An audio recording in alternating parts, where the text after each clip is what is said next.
When you see people who are lean, trim, and physically fit, ever wondered enviously, how do they stay that way? Well, they stay fit because they're committed to exercise. It's not something they postpone, reschedule, or forget. Exercise is truly their middle name. What's your middle name?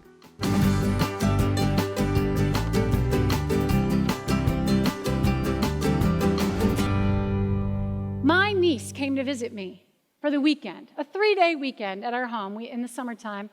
She's about 22 years old, and she came for the week. As soon as she got there, I said, hey, great, it's really nice. Tell you what, they had a couple dogs, and I'm like, great, let's take the dogs. Let's go hiking at Hidden Lake Garden. It's really awesome. It's this 4-mile trail. It's really fun. Let's go hike and take the dogs on the 4-mile trail at Hidden Lake Garden. She goes, I only brought flip-flops.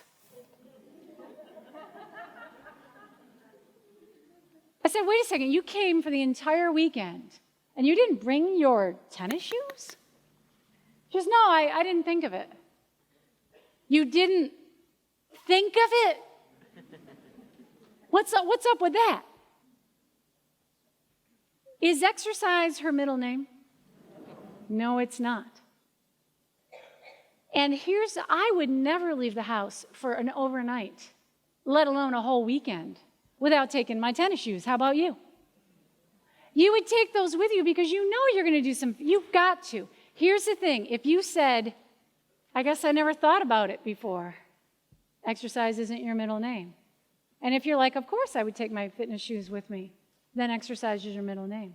I want you to commit to making exercise your middle name. Remember, it's everyday exercise, not just a couple times a week. It's every day. You're going to be more active every day. You're going to sneak in a 20-minute walk. You're going to do a little of this over your lunch hour, whatever. You're going to be more active in your everyday, and you're going to commit to be fit. Start taking your exercise shoes to work so you're ready to exercise at lunch or on your way home.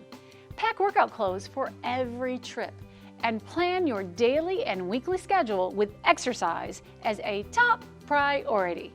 This week, start making exercise your middle name.